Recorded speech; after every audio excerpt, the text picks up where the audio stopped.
Kenny is not disciplined. What? Time management is gay. We should live life to its fullest. But Kenny, look, you still have a lot of tasks that is not done. Your groupmate in research is waiting for your output. Georgian. Georgian is the ultimate time management master. As soon as he wakes up, instead of grabbing his phone, he immediately grabs his timetable and to-do list. For Georgian, time and attention is the most valuable resource. While Kenny is still asleep, Georgian already finished half of the task in his to-do list. While Kenny has just woken up at 6 p.m., Georgian is already in his evening routine, preparing to sleep so that he can function at his best the next day. So I used to be that type of guy that is addicted to video game and do not really perform well academically, especially during my elementary days. I remembered back in elementary, I frequently have this moment that I would be surprised when the teacher suddenly say, "Okay class, pass your assignment," and I would be like, "Huh? May assignment?" Now fast forward to the senior high school years, I managed to become a batch valedictorian while being the SSLG president in our school and DF SSLG vice president in Naga City. To be honest, this position is both mentally draining and time consuming in my experience. So what is my secret? So I want you to remember these two words, the magic word, time and attention management. And I am going to share to you my principles and secret that help me achieve this goal. By the way, my name is Kenneth Sarmiento and I help the younger generation go from Kenneth to Georgian transformation through self-improvement. Without further ado, let's get started. What I realize the most is that I am the type of guy that can easily get distracted by video games and social media. So what I did, especially when the examination is near, is I grab my phone and delete video games and social media. Yes, you heard it right.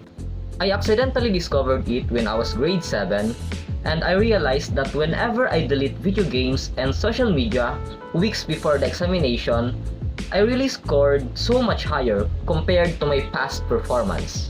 Eventually, it became a ritual that whenever there is an examination, I will delete video games and social media at least 1 to 2 weeks before it happens. So, actionable step. Whatever is causing you distraction, video games or social media man yan, delete it, especially when you have an important task. Number 2. Determine your most productive hour and work during the time period. Perhaps you already experienced that there are times that working feels so very easy. Meanwhile, there are also times where you feel extremely groggy and lethargic. In my experience, I feel super awake and energetic early in the morning, like for example 4, 5, and 6 a.m. Imagine the feeling that you are in the zone, that nothing else matters rather than the task in front of you. Also, at this moment, you will experience that you would actually do a lot in 2 hours of focused work rather than 5 hours of distracted and interrupted work, at least based on my experience. So for me, my productive hour is 4 to 6 a.m. and I usually do a lot of tasks, especially the hardest and difficult tasks during this time period. Yes, I can usually work at 7 to 11 a.m. also. However, the effectiveness and efficiency is not as high compared to when I did it so early in the morning. So actionable step, determine your most productive hour. Is it 4 a.m., 10 p.m., or whatever time?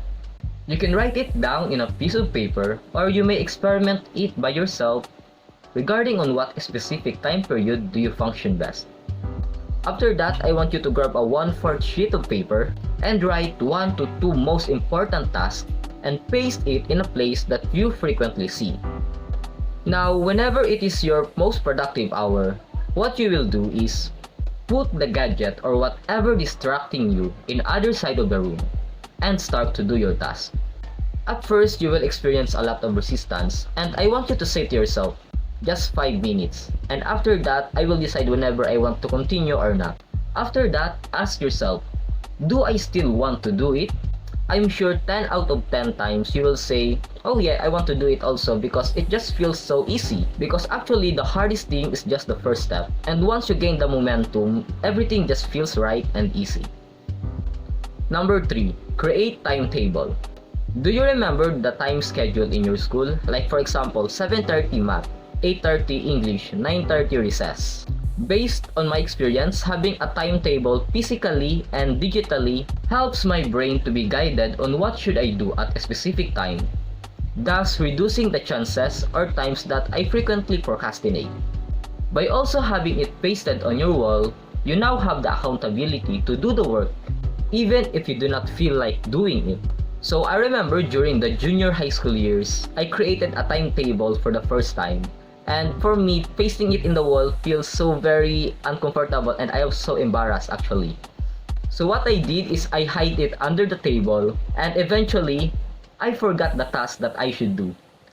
And this is really bad in my experience. When creating a timetable, I want you to keep in mind your most productive hour and always remember to create or do the most important and hard work during that time period. So for example, as you can see in the screen, I can say that this schedule is the most sustainable for me during the class times. So by 5 to 6 a.m., I usually do the most important task here and sometimes I modify it depending on the circumstances. Now on the next slide, what I want to show to you is the example of my worst schedule. You can notice that it is so densely packed that I have no time to rest in between tasks. At first, during morning, everything is doing well. However, what do you think happened in the afternoon? I procrastinated because it is not my productive hour and I felt tired and sleepy during this time period. So keep in mind when you make a schedule, make it simple first to ensure that you can consistently do the task. You have way long time to improve it depending on the type of circumstances that you have.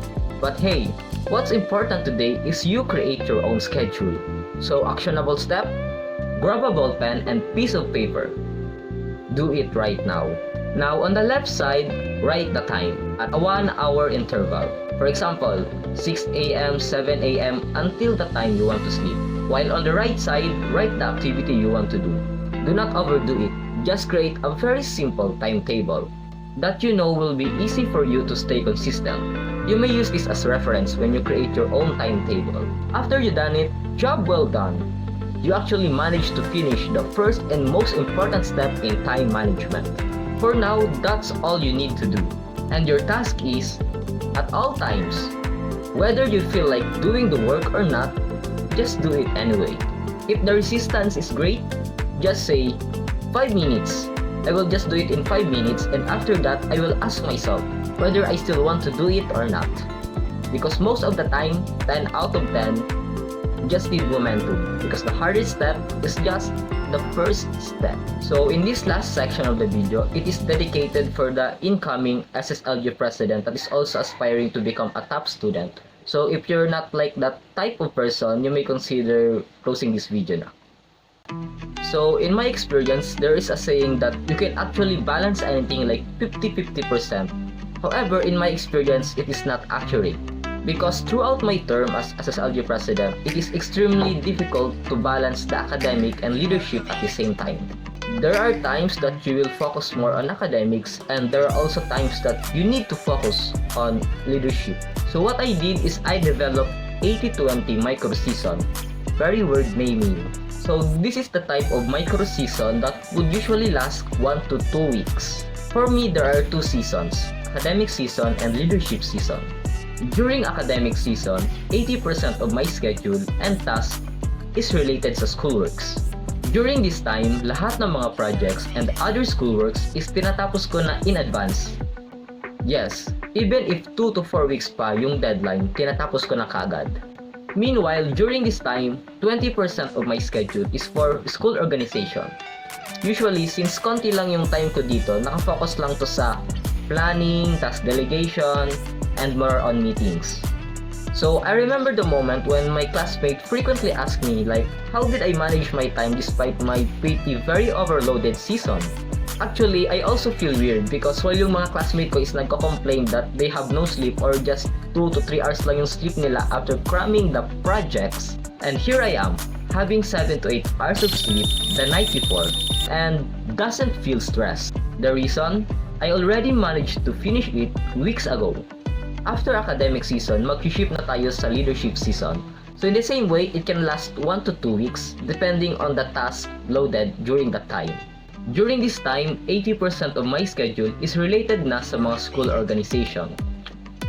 Usually, dito ko na pinapa-approve yung mga project proposals and in-implement yung mga activities and programs. This time, palagi na ako niya nakikita ng mga students na I'm roaming all around the campus. During the leadership season, I can freely do the activities and projects that I want to implement without having to worry of unsubmitted projects because I already finished it weeks ago. With regards sa academic, mostly 20% of my schedule is para sa mga preparation on test, assignment, and biglaang projects na unto is few days. That's it, the 80-20 micro-season. Good luck future SSLG President and Batch Valedictorian. I hope that this concept may help you effectively and efficiently accomplish your goals. If you find this video beneficial, you may consider following my Facebook, TikTok, and YouTube channel. Always do your best for your future self. Mwah!